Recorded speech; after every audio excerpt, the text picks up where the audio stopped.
Hi, I'm Dr. Bertice Berry, and I really need to tell you a story. When my mother died, passed away, transitioned, went on home, it took me about a year and a half to figure out one of the most important lessons of my life. Reverend Samantha McCain most recently, very recently said that the strange thing, one of the strangest things about death is that for you, the world stops, but for everybody else, it just keeps on going. Everybody else is still going to work, doing what they do, and you are frozen. I remember in that period of time feeling like I had lost my balance, like everything was completely off.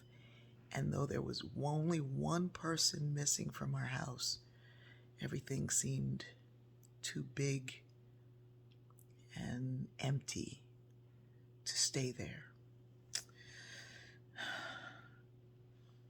Someone told me that that feeling that I was having was the feeling of the person between me, this life, and the next was no longer there, that my mother had been my buffer. And then I figured out something one day. Well, I didn't figure it out. My mother told me.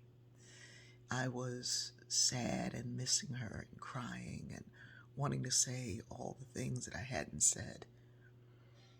And when I woke up from this crying dream that I was in,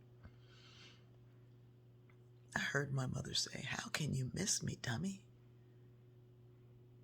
When lo, I'll be with you always."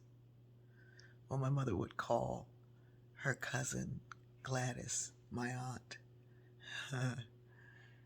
They would say dummy when they were just saying what you should already know. And the fact that she was using that term of endearment for me was kind of odd. Lo, I'll be with you always, she said.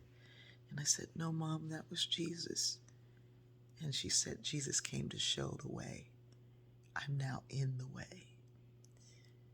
And I knew that that wasn't me. I'm not smart enough to come up with something that deep. But then I started looking at this feeling that way, this feeling that everyone else seemed to not know, that after 7 days, people stopped asking, "How are you?" and "Are you going to be okay?" and "Can I bring some food by?" That seemed to stop, but I couldn't get going. And that "Lo, I'll be with you always" was the lesson that I needed, the gift I needed, the wisdom I needed to understand this.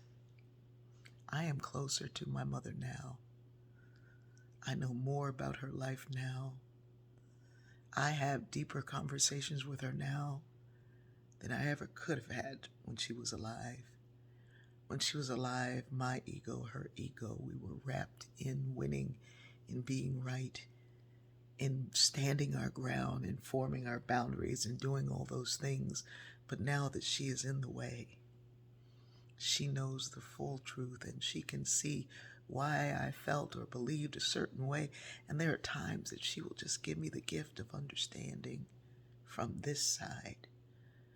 This morning, as I put some moisture into my hair, right before I touched my hair that I'm not accustomed to having, and I heard my mother say, "Yeah, put something in that. It's dry as a chip."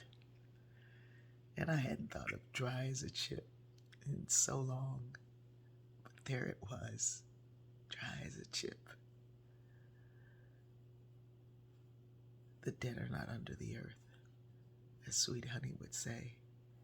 The dead have a pact with the living.